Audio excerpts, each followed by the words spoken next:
It has been a rough week for investors. In fact, scratch that.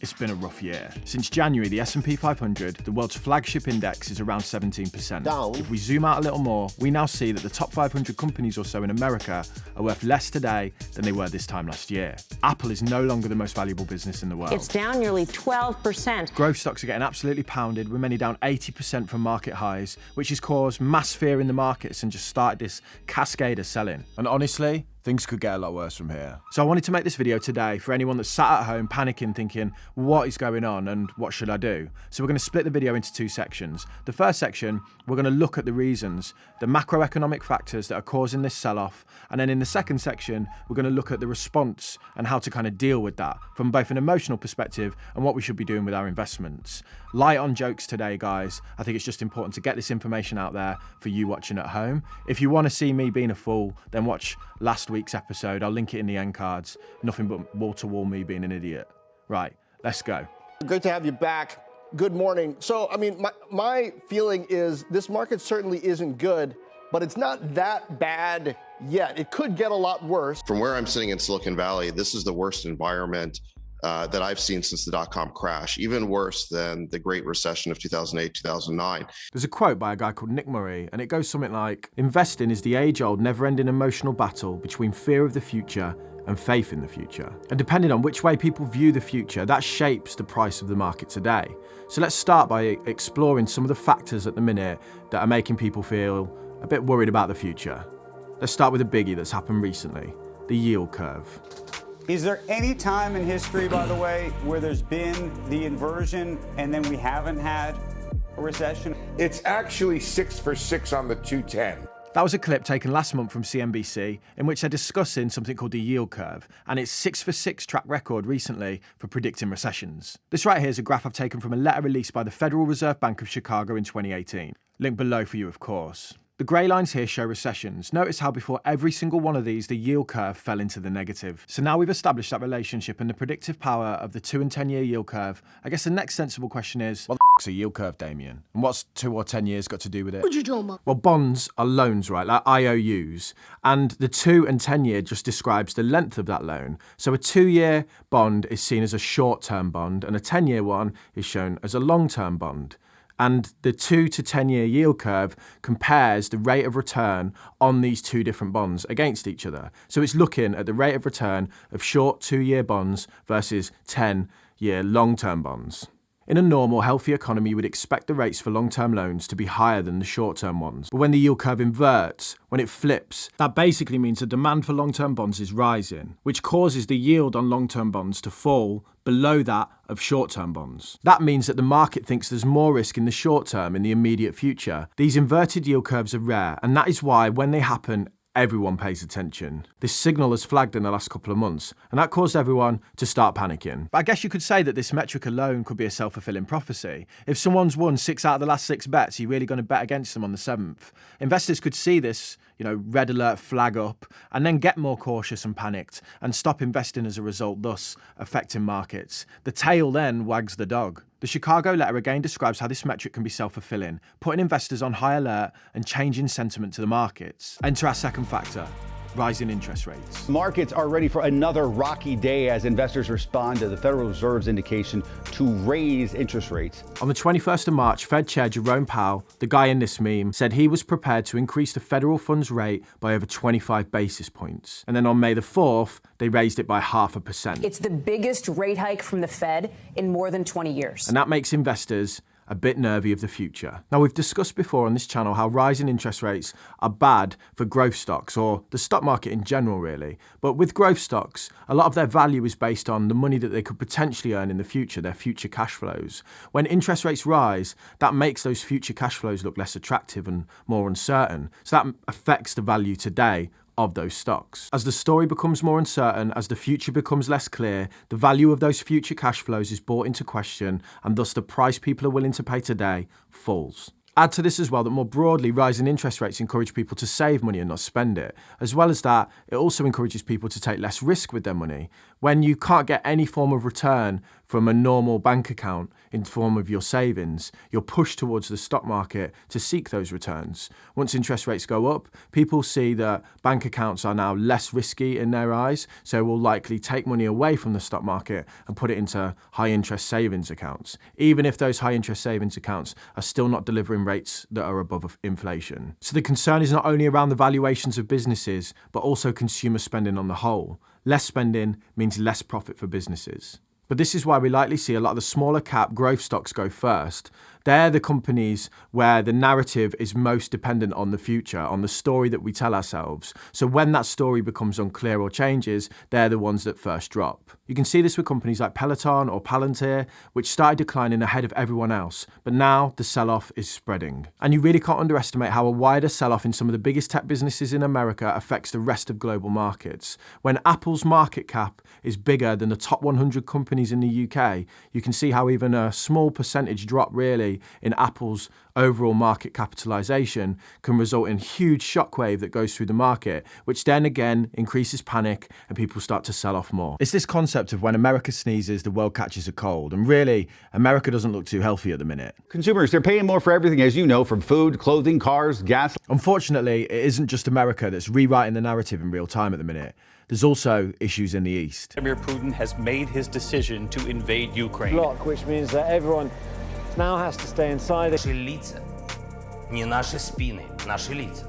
There is nowhere else in the world still in lockdown like this. With the Russia-Ukraine situation, I'm going to keep it brief because we all know what's going on there. And really, I don't think it's my place to comment on it any further because I don't know what's going on any more than anyone else because the only information I have about it is presented to me by the media. And I think too much conversation around how this can impact everyone's finances can be a little bit insensitive to say the least. But while there are certain businesses that will benefit from this as defence spending increases, but in the main, war generates uncertainty about the future, and that on the whole is bad for business. Add to this as well the increased pressure on supply chains, with Russia being a major exporter and Ukraine of raw materials into Europe. As well as this, it's not just that area of the East that's having issues. We also see emerging issues in China, which is fast becoming a tragedy in its own right. One of my mates called Paul used to live in Shanghai, and the other day we were kind of chatting about this over WhatsApp, and he still has contact with people that live there, both locals and expats that live out in China. And I'll just quote the messages that he sent to me. People are dying due to the no access to food. You have to queue up daily for testing, and if you don't turn up or are positive, you have to go to a camp with 50,000 people who are also sick. The poor are dropping like flies, while the rich stockpile food. The price of a cabbage is around $10 currently. Beijing's policy of zero tolerance has led to major cities being shut down, and the situation has been described as a dystopian nightmare. Forbes magazine reports that drones are flying around Shanghai telling people to curb your soul's desire for freedom and comply with COVID-19 restrictions. I drive past people at the Portwood roundabout near Big Tesco's in Stockport, and they're holding up signs saying, "Honk your horn for freedom in this country." I wonder how they would feel if they were in Shanghai right now. The censors have been working overtime to avoid scenes from Shanghai being viewed by the wider population. If the saying is true that when America sneezes, the world catches a cold, well, when China downs tools, the world runs out of stuff. These strict measures again raise concerns that the production powerhouse of the world is not making the goods that we all need. Export growth in China slowed to 3.9% in April after growing almost 15% the month before, showing just how quickly the brakes have been hit in that economy and then raising investors' concerns about the outlook for the future. All of those things that we've just discussed can be pointed to as the plausible reasons, the logical points as to why the market is kind of dropping at the minute. But in reality, there's not much logic left in the room anymore. I'm not sure anybody at this point has much confidence left. The market is full of retail investors who started investing recently, who have then purchased into businesses that they didn't really understand or at least didn't value properly. And now that the tide has shifted the other way, they're panicking and dumping those businesses. Time and time again, the same story pans out. New investors buy at high prices and sell at low ones because they panic. And then experienced investors sit back, watch everyone get shaken out of the market, and then come in and buy everything at a cheap price. Now, I'm not here to sound condescending and shoulda, woulda, coulda's help no one. What we all need, really, is a bit of perspective. The average return of the S&P 500 for 3 years prior to this one was 24%, which is ludicrous. Take a look at this graph. Periods of decline often follow periods in which the markets perform well. In the long run, for about 100 years, the stock market has tended to average around 10% for long-term investors. Now, if we take The S&P 500 at the minute, which at the time of recording this is down about 16 to 17%, and we annualize that figure out, so let's say times 16, 17 by 2.5 and call it 40%. So if we say that the S&P 500 drops 40% this year, which would be one of the worst years on record, what do you think the average rate of return is of the market over the last 4 years, so the 3 years of positive, with this horrific 40% drop? I'll give you a minute. If you do some addition, subtracting, next thing you're at 20, bruv. You get me? That's how it is. It's 8%, which is far more in line with long-term averages than the 20+% we've been used to in the last couple of years. It seems to me that, in the long run, you really can't escape these averages. For my long-term set-it-and-forget-it warriors who have taken a haircut recently, I hope my message of keep calm and carry on has landed, and you see this as nothing more than the long-term buying opportunity that it is. And while things could get a lot worse, and if I had to make a bet, I bet they will, trying to sit it out, sell and buy back in, or any other form of market timing tomfoolery, will see most people left disappointed. For those people who do time the market right and go on to set up a personal finance YouTube channel telling everyone that they've got the answers, I'm just going to say that those people are lucky. If enough people take a stab in the dark, someone's going to hit something. We haven't the faintest idea what the stock market is going to do. And that is the one thing everyone needs to understand. We don't know what's going to happen, and we don't know how messy it's going to get from here. It took about 3 years from the peak of the dot-com bubble to bottom out and to start moving the other way, enough to shake anyone's confidence in the market. It then took about another 4 years or so again to hit a new market high. So you're talking years from peak to peak. And for about half of that time, the market was falling. Even still, using this calculator, which I've linked below for you, we can see a consistent investment throughout that period of $100 a month produced an averaged annualized return of just under 9% a year. You really can't escape that average, can you? Now is the time to practice what you preach. Time in the market, not time in the market, fearful when others are greedy, all those over-quoted investing mantras that everyone spouts when times are good. Now is the time to put them into practice. Now is the time to hold your nerve. Now is the time where all of the money will be made in the long run when people look back. But that really only applies to my guys and girls who are index invested and widely diversified. For those of you nursing some heavy losses on growth stocks, I can't give you any specific advice because I don't know what companies you've got in your basket or portfolio. And to be frank, some of them could be absolute trash. But let's put it this way. If you were happy to buy the business at the time and you did your research and you're confident that it's a good business, you shouldn't care one iota about the price today.